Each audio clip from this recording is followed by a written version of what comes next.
السلام عليكم ورحمة الله وبركاته. أسعد الله مساءكم بكل خير متابعينا الكرام. أولا أهنئكم بالعيد الفطر المبارك، وتقبل الله منا ومنكم صالح الأعمال.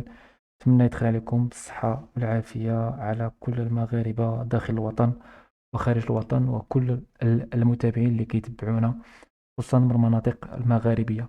إذا إن شاء الله فيما يخص تطورات طقس المملكة بالنسبة لأيام العيد، الأجواء في المجمل مستقرة، مع درجة حرارة مرتفعة كما أشرنا في الإنذار الصادر من مدير عام الأرصاد الجوية. درجة حرارة مرتفعة في كل من مراكش، السيب، نملا، خنيفرة، سطات، طاطا، وسوس، قلميم، وعدنون، وأقاليمنا الجنوبية ككل.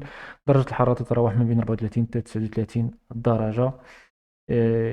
يعني تقريبا غتهمنا درجة الحرارة المرتفعة والطقس الحار وموجة الحار، ابتداء تقريبا كما قلت لكم من غدا الأربعاء، غتوصل إلى يوم الجمعة وتبدأ تنقص تدريجيا، وتقريبا غتولي من المستوى الأصفر السبت والأحد.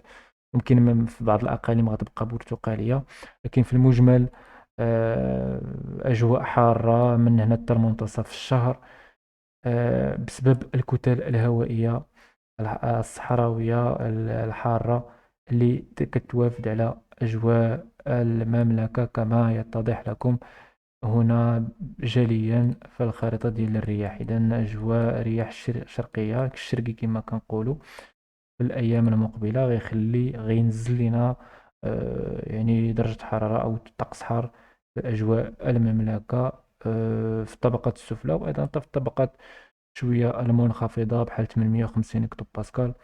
في قلميم ودنون وفي أقاليم الجنوب ممكن يكون شوية العجاج والغبار، لكن في المجمل باقي المناطق ما فيهاش العجاجة. إذا فيما يخص يعني الرياح بالنسبة يعني أول أيام العيد كيبان أن الرياح في المستوى الأصفر أقل من 70 كيلومتر في الساعة، ولكن في السمارة كتبان ليها تقدر تتجاوزها، وبالتالي ممكن تدخل في الإنذار، ولكن ما زادوهاش، ما داروهاش صراحة.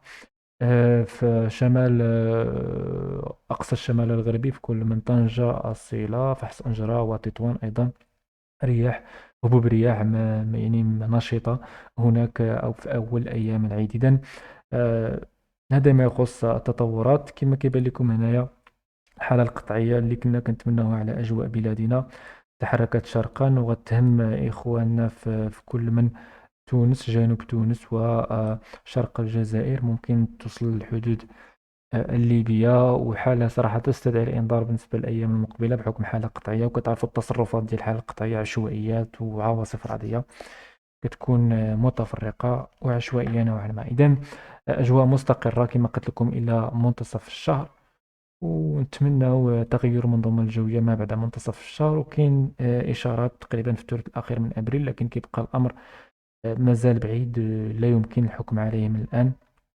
ومن صور السطح الآنية حاليا تبدو الأجواء ببلادنا صافية إلى قليلة السحب نوعا ما هنايا بحال في الشاوية، وجزء مثلا هنا في بوجدور. في المجمل أجواء صافية بالمملكة. إذا نعتقد هذا ما يخص تطورات أيام العيد حارة في تقريبا كما كيبان لكم من بني ملال خنيفرة لتحت كامل. آه، فيما السواحل نوعا ما نقدر نقولوا فوق المعدلات، ولكن ما غتوصلش تلك درجة الحرارة القوية نوعا ما. رياح، هبوب رياح، ما كاين مستوى أصفر، من بعد غتراجع أقل. هذا ما كان كملخص. مجددا أبشركم مبروكا، والسلام عليكم ورحمة الله وبركاته.